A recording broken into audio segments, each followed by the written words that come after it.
No, this isn't a tribute to humanity's brightest minds. There's no Edison, Tesla, or the Wright brothers here. This is a hall of fame for the dumbest, weirdest, most questionably motivated inventions ever created under the sacred motto, "What if it actually works?" Ready to see what happens when the human brain takes a wrong turn? These are 33 real inventions that never should have seen the light of day. 1. There are two kinds of people in this world. Those who see a crawling baby and think, "aw," and those who see a crawling baby and think, "untapped labor force." This brings us to the glorious invention known as the Baby Mop. Yes, some genius decided to strap microfiber dusters to a baby's onesie, effectively turning your toddler into a Roomba that you have to feed and change. Why waste money on automated cleaning solutions when you've already produced a perfectly good, albeit slobbery, floor scrubbing machine? The marketing basically promised a sparkling clean house powered by pure, chaotic baby energy. What it delivered was a child who learned to navigate by taste, sampling dust bunnies, pet hair, and that one fossilized Cheerio that's been under the couch since 2007. This isn't just an invention, it's a baby's first introduction to the gig economy. 2. Imagine this. You've had a rough day. All you want is 2 minutes of peace and solitude in the one room in the house that's a designated sanctuary. Then you reach for the toilet paper and suddenly your private moment is hijacked by a tinny, soulless rendition of a circus theme song. Welcome to the psychological warfare device known as the musical toilet paper holder. This thing was invented by someone who was clearly at war with silence itself. It's the perfect gift for someone you secretly despise.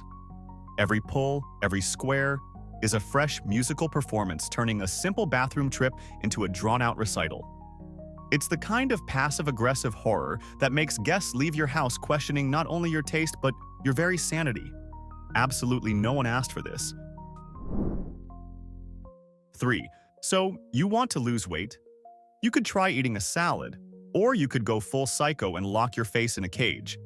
Meet the anti-eating face mask, an invention that screams, "I've given up on self-control and am now resorting to medieval methods." This thing looked like something they'd fit Hannibal Lecter with if he decided to go on a keto diet. It's a literal grid that makes it physically impossible to eat, turning every mealtime into a moment of pure, tantalizing frustration. Try explaining this on a first date. "No, I'm not dangerous. I'm just trying to avoid the complimentary bread basket. Please don't call the police." This isn't a diet aid. It's a one-way ticket to becoming a social pariah who can only consume liquids through a straw while weeping silently. 4. God bless America, the land where we identify a problem that doesn't exist and then invent a ridiculously complex solution for it. Case in point, the motorized spaghetti fork. This is for the person who has experienced the back-breaking, sweat-inducing labor of manually rotating their wrist and said, "No more." This battery-powered utensil spins on its own, supposedly wrapping your pasta into a perfect, neat bundle. In reality, it was an unpredictable food-flinging machine. One wrong move, and you've launched a meatball into your date's hair or painted the wall with marinara. It's the culinary equivalent of using a leaf blower to turn the page of a book. It's not just lazy, it's a profound statement on how far we're willing to go to avoid a minuscule amount of effort. 5. Nothing says, "I value your service," quite like a passive-aggressive robot hand demanding money from you. The automatic tip solicitor is a marvel of social engineering and pure, unadulterated awkwardness. After you paid, this little mechanical claw would slide out of its box, palm up, and just stare. It had the dead-eyed, judgmental presence of your mother-in-law watching you load the dishwasher incorrectly. It just sat there, silently shaming you, holding your comfort hostage until you coughed up some change to make the creepy little hand go away. This is how the robot apocalypse begins. Not with lasers and explosions, but with a series of increasingly uncomfortable microtransactions that slowly crush our will to live. 6. There's a level of "I've given up" that's truly aspirational, and that level is perfectly embodied by the slipper broom. This is the official footwear for when you see a mess on the floor and your first thought is, "I'll get to that." Eventually, maybe. You strap a tiny broom and dustpan to your feet and shuffle around, hoping to accidentally clean your house. In reality, you're not sweeping. You're just performing the world's saddest, most ineffective kickline with a pile of crumbs. It's a product for people who find the act of bending over to be an insurmountable physical challenge. This is the kind of thing you buy from a late-night infomercial after your third bowl of ice cream, a purchase fueled by equal parts hope and self-loathing. 7. In the relentless pursuit of beauty, some people use creams, some get surgery, and some apparently decided to use a medieval torture device to punch holes in their own face. The dimple stamper was a piece of headgear for people who weren't born with cute little cheek indentations but wanted to fake it till they made it, literally. It was a wire contraption you'd wear that had two knobs designed to press into your cheeks with relentless pressure. The goal was to mechanically pound a dimple into existence. The more likely outcome was looking like you tried to kiss a woodpecker. It's the kind of DIY body modification that screams, "I have a high tolerance for pain and a very low grasp of basic biology." Nothing is more charming than two perfectly circular, man-made bruises. 8. Long before your phone gave you crippling tech neck, our ancestors had to innovate to find new ways to destroy their spines. Their greatest achievement was the TV hat. This thing was a portable television crammed into a helmet so big and goofy it made you look like a character rejected from the Jetsons. It had a massive antenna sticking up that just screamed, "I am a target for both lightning and ridicule." Imagine trying to watch a grainy 2-inch screen while this monstrosity slowly compresses your vertebrae into dust. This wasn't just a gadget. It was a public declaration that you had no friends, no shame, and were about to be on a first-name basis with your chiropractor. A true pioneer in uncomfortable, impractical technology. 9. Somewhere in a lab, a designer who clearly hated both fashion and technology had a psychotic break and gave birth to keyboard pants. This wasn't just a gimmick. It was a pair of jeans with a fully functional, flexible keyboard sewn right across the lap, complete with speakers in the back pockets and a mouse, conveniently located near the fly. It was pitched to the on-the-go programmer, the ultimate tech hustler who can't be bothered to open a laptop. Imagine trying to debug code while navigating your own crotch with a mouse. Think of the airport security line. "Sir, I'm going to need you to empty your pockets and also explain why your pants have a QWERTY layout." Spilling a soda on your keyboard is bad enough, but spilling it on your keyboard pants creates a whole new level of sticky, potentially electrocuting disaster. It's the ultimate statement piece that says, "I am so committed to my job that I have merged my body with my workstation. And yes, I am incapable of human connection." 10. In the modern age, parents track their kids with GPS and wrap them in bubble wrap just to go to the park. But in the 1930s, they had a more robust approach to childcare. I present to you the baby cage. This was not a metaphor. It was a wire mesh box that you literally bolted to the outside of your apartment window so you could hang your baby out to dry, several stories above the cold, hard street. Marketed as a way for city babies to get fresh air and sunshine, it was also a prime opportunity for them to get acquainted with angry pigeons, acid rain, and the fundamental laws of gravity. Can you imagine the neighborly conversations? "Oh, hello, Margaret. Just airing out little Timmy. Hope a strong gust of wind doesn't come along." It's a chilling testament to a generation that viewed child-rearing with the same casual, high-stakes mentality as playing poker. 11. We've all seen a shower cap. It's a simple, effective tool. The shower hood, however, was for the woman who looked at a shower cap and thought, "This isn't nearly claustrophobic or ridiculous enough." This was a full-on plastic bubble that enveloped your entire head and sealed at the neck, making you look like a B-movie astronaut about to embark on a mission to the bathtub. It was designed to protect elaborate, hairspray-heavy hairstyles that were apparently more valuable than oxygen. Imagine the sensory experience. The sound of your own panicked breathing echoing in the plastic chamber, the world outside muffled and distorted, the immediate fogging of the tiny viewing window. It wasn't just a shower accessory. It was a personal isolation tank that turned a simple hygiene routine into a terrifying deep-sea diving simulation. all to save a hairdo. 12. The inflatable tie is perhaps the most tragically beautiful symbol of corporate surrender ever invented. On the surface, it's a normal polyester necktie, but hidden within is a small valve, allowing its wearer to inflate it into a sad, lumpy pillow for a quick power nap at their desk. This isn't a product for the ambitious go-getter. This is for Gary from accounting, a man whose spirit was broken years ago and who now measures his life in 15-minute increments of sleep between spreadsheet entries.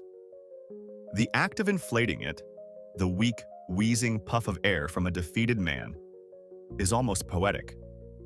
The only thing more depressing is the slow, mournful hiss of deflation as you realize your break is over and you have to rejoin the soul-crushing machine, your cheap plastic dream cushion now limp around your neck. 13.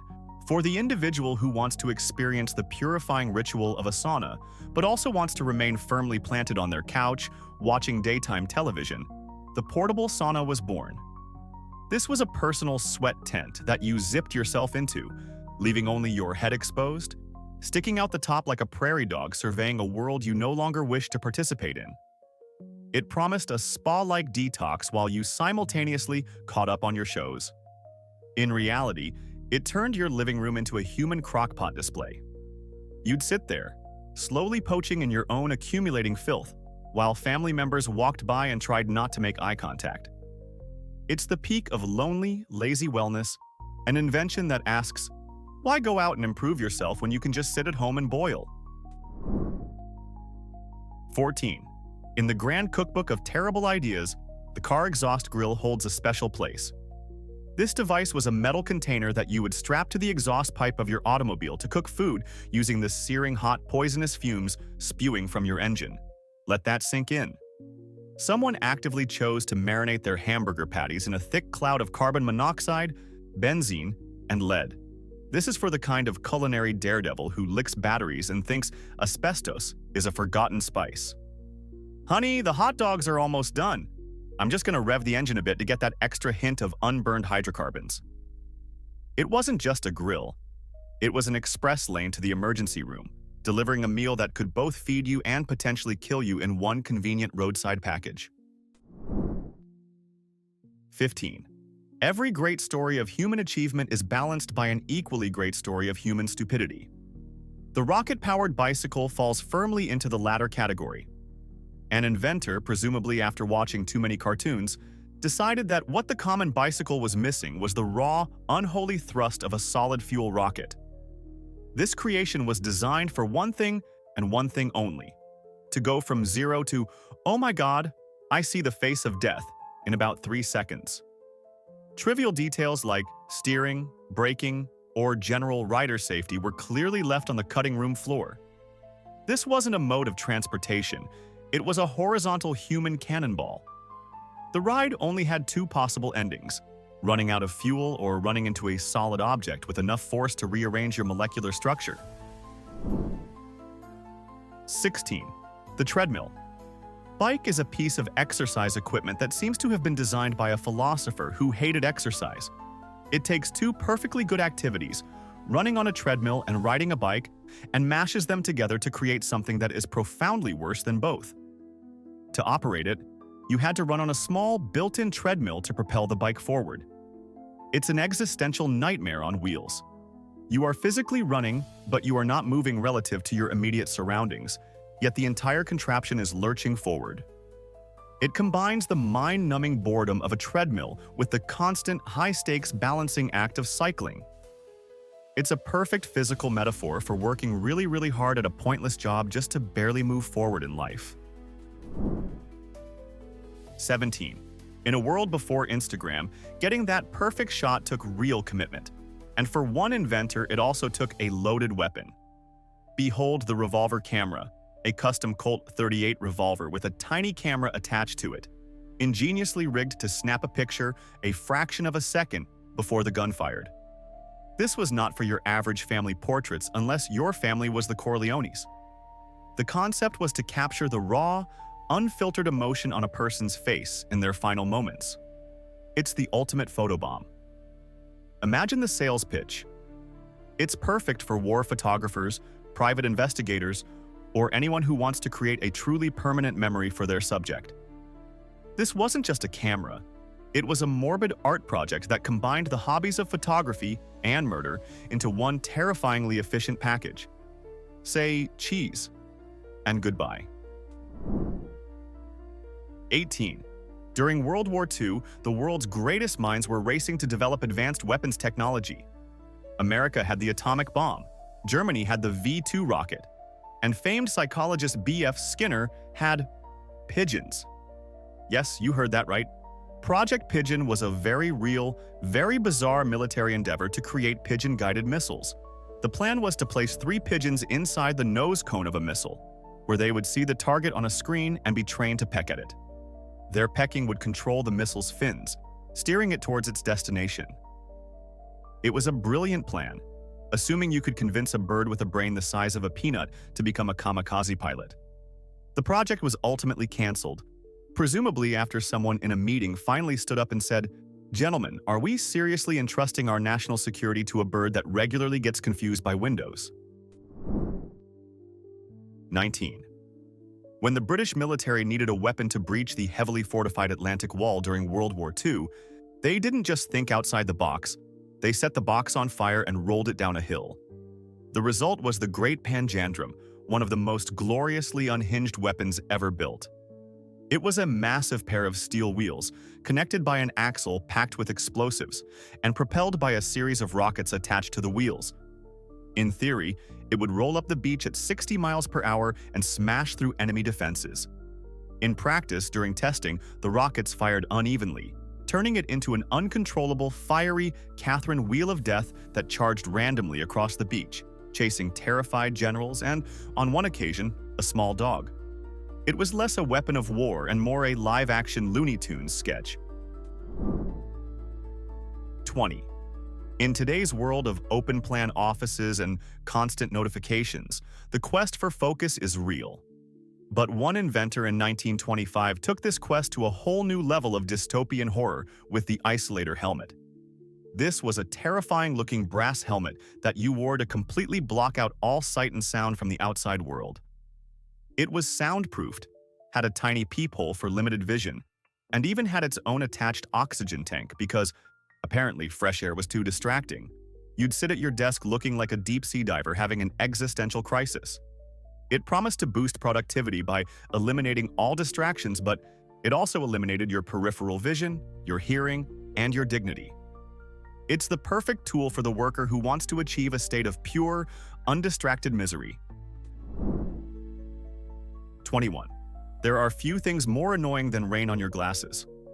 A normal person might use a cloth. A truly inspired maniac, however, invents eyeglass wipers. This was a miniature, hand-cranked or sometimes battery-powered set of windshield wipers designed to be mounted directly onto your spectacles. Imagine sitting in a business meeting, and as you lean in to make a serious point, you casually activate the tiny wipers on your face, which squeak back and forth across your lenses. It's a solution so over-engineered, so wonderfully dorky, that it transcends mere impracticality and becomes a form of performance art. It's the perfect accessory for someone who wants to declare to the world, "Yes, I am this extra. And no, I will not be taking any further questions." 22. Car designers are constantly pushing the boundaries of what's possible. And in the 1930s, one designer pushed those boundaries so far they broke through into another dimension of absurdity with the monowheel, also known as the Dynasphere. This was a gigantic, single-wheeled vehicle where the driver sat inside the wheel itself, like a hamster in a futuristic death ball. It was notoriously unstable, nearly impossible to see out of, and had a nasty habit of gerbilling, where a sudden brake would cause the inner cabin to spin uncontrollably with the driver inside. It looked cool in a retro-futuristic way, but in terms of practicality, it was a complete disaster. It was the answer to a question nobody asked. How can we make driving less safe, less comfortable, and infinitely more nauseating? 23. The Amphibious Bicycle, or Cyclomer, is a perfect example of an invention that tries to do two things at once and fails spectacularly at both. This was a bicycle designed to travel on both land and water, thanks to its giant, hollow, balloon-like wheels that acted as floats. On land, it was clumsy, heavy, and incredibly difficult to pedal. But it was on the water where its true awfulness shone. It was slow, impossible to steer in even the slightest current, and one good wave away from capsizing and dragging you to a watery grave. It was the ultimate compromise, offering the inefficiency of a boat combined with the discomfort of a poorly designed bicycle. It's the kind of vehicle you'd invent if you wanted to be equally miserable on every possible terrain. 24. The 1960s were a wild time for invention, a period of unbridled optimism and a flagrant disregard for personal safety. This spirit is perfectly captured in the motorized skates. This wasn't just a pair of roller skates. It was a pair of roller skates powered by a small gas-guzzling engine that you wore on your back like a jetpack for the terminally lazy. A handheld clutch controlled your speed as you hurtled down the street, a plume of two-stroke smoke trailing behind you. What could possibly go wrong? Aside from the complete lack of effective brakes, the high center of gravity, and the fact you had a tank of flammable liquid strapped to your spine. It was a beautiful, chaotic marriage of convenience and probable dismemberment, a testament to an era when "safety third" was an optimistic slogan. 25. In the late 19th century, family time was sacred. So sacred, in fact, that one inventor decided it should never be interrupted, not even by the mother's domestic duties. The solution? The family bicycle. This wasn't just a tandem bike. It was a four-person monstrosity designed for family outings, with one truly baffling addition: a built-in sewing machine station right in the middle. While Dad steered and the kids enjoyed the ride, Mom could be pedaling away while simultaneously hemming trousers or darning socks. It's a stunning monument to Victorian multitasking and casual misogyny. Enjoy the fresh air, dear, but don't forget we're low on pillowcases. It's less a bicycle and more a mobile sweatshop on wheels, a perfect illustration of an era when a woman's work was literally never done, not even during leisure time. 26. Driving in traffic is frustrating. You're stuck behind a massive truck, unable to see what lies ahead. A sensible person might wait patiently. An unhinged genius from the 1950s, however, invents the car Periscope. This was a ludicrously complex series of mirrors and lenses mounted on the roof of a car, which allowed the driver to peer over the vehicle in front of them. It looked like a submarine had surfaced in the middle of the highway. Imagine trying to navigate rush-hour traffic while simultaneously looking through a shaky, narrow tube that completely distorts your depth perception. It's a solution that is not only impractical, but arguably more dangerous than the problem it's trying to solve. It's the kind of over-the-top gadget that screams, "My impatience is more important than the safety of everyone around me." 27. For the smoker who is also a dedicated survivalist and possibly a vampire, we present the solar-powered lighter.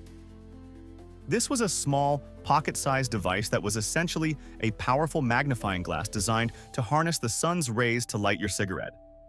It was eco-friendly, fuel-free, and completely, utterly useless for about 50% of the day and 100% of the time indoors or on a cloudy day. Imagine the frustration. You're craving a smoke, but it's nighttime. You're out of luck. It starts to rain. Get over it. You're in a dimly lit bar. Too bad. It was the ultimate test of patience, a lighter that only worked under perfect conditions, making it the most unreliable tool ever created for satisfying an addiction. A true triumph of green technology over common sense. 28. In the early days of the automobile, pedestrian safety was a major concern. One of the more optimistic solutions was the Pedestrian Safety Net. This device was a giant, scoop-like contraption that looked like a snowplow made of fishnets, mounted to the front of a car. The idea was that if you were about to hit someone, this net would gently catch them, scooping them up like a fresh tilapia at the market, preventing injury. In reality, it was more likely to break their legs before launching them into the air. It's a beautifully naive invention that assumes a collision with a 2-ton metal box can be a soft, cuddly experience. It wasn't a safety feature. It was a human catapult that turned a simple accident into a full-blown circus act. 29. There are certain foods that should never, under any circumstances, come in a can. At the top of that list, right next to a whole chicken, is bread. Yet, brown bread in a can is a real, enduring product that continues to haunt grocery store shelves. It's a dense, moist, dark loaf that slides out of the can with a deeply unsettling schloop sound, perfectly preserving the ribbed texture of its metallic womb. Why would you choose this over fresh bread? Maybe you're a doomsday prepper stocking your bunker. Maybe you've lost a bet. Maybe you just want to experience the culinary equivalent of despair. It's not just food. It's a cylindrical monument to giving up, a gastronomic cry for help that tastes faintly of tin and sadness. 30. Every kid who grew up watching spy comedies wanted a shoe phone. It seemed like the pinnacle of cool, covert technology. Then someone actually made one for the consumer market, and everyone realized what a terrible idea it was. The sneaker phone was a real product from the 1980s that integrated a telephone into the sole of a sneaker. To make or receive a call, you had to take off your shoe and hold it up to your face. Let's break that down. You are pressing an object that has been intimately acquainted with city pavement, public restrooms, and your own foot sweat directly against your cheek. It's a logistical and hygienic nightmare. It's the only phone that required you to choose between communication and contracting a fungal infection. 31. The daily chore of making your bed is a mild annoyance. For one inventor, it was a problem that demanded a complex Rube Goldberg-esque solution: the automatic bed-making machine. This was a nightmarish contraption of levers, rollers, and mechanical arms built into a bed frame. With the push of a button, it would attempt to smooth the sheets and pull the covers into place. More often than not, it would violently mangle the bedding, chew up the pillows, and trap the duvet in a horrifying mechanical grip. It was less of a convenience and more of a daily battle against a machine that seemed personally offended by your desire for a tidy room. It's a classic case of technology failing to solve a problem that was barely a problem to begin with. 32. In the 1930s, the word radioactive didn't scream imminent death. It does today. Instead, it screamed luxury and cutting-edge science. This led to the creation of Thor Radia, a French line of cosmetics that used thorium and radium as its star ingredients. The marketing promised a rejuvenating glow, and boy, did it deliver. Women were literally applying radioactive materials to their faces every day, hoping for a youthful complexion. This wasn't a subtle glow. This was a "you can now be seen from space" kind of glow. It's a terrifying reminder of a time when the pursuit of beauty involved slathering your skin with ingredients that would make a Geiger counter have a panic attack. The ultimate beauty secret was, apparently, a slow and luminous demise. 33. There are certain itches you just can't reach. It's a fundamental, maddening part of the human condition. While most of us contort ourselves or awkwardly ask a friend for help, one visionary inventor decided to tackle this problem with the brute force of unnecessary technology. Enter the back-scratcher helmet. This was a head-mounted device with a mechanical, spring-loaded hand that extended over your shoulder, poised to scratch your back on command. Imagine wearing this thing. You're sitting at your desk, you feel a slight itch, and you activate a machine that makes you look like a low-budget Dr. Octopus to take care of it. It's the perfect solution for the lonely and itchy individual who wants to broadcast their desperation to the entire world. This isn't just an invention. It's a wearable monument to solitude, a device that solves a minor inconvenience by creating a major social one. All right, you made it. 33 technological crimes against common sense. But now it's your turn. Pick one of these disasters and try to convince us it was actually a good idea. Seriously, drop your defense in the comments. The best argument in favor of stupidity wins my respect. And if you want more historical madness like this, smash that like button, subscribe, and I'll see you in the next one.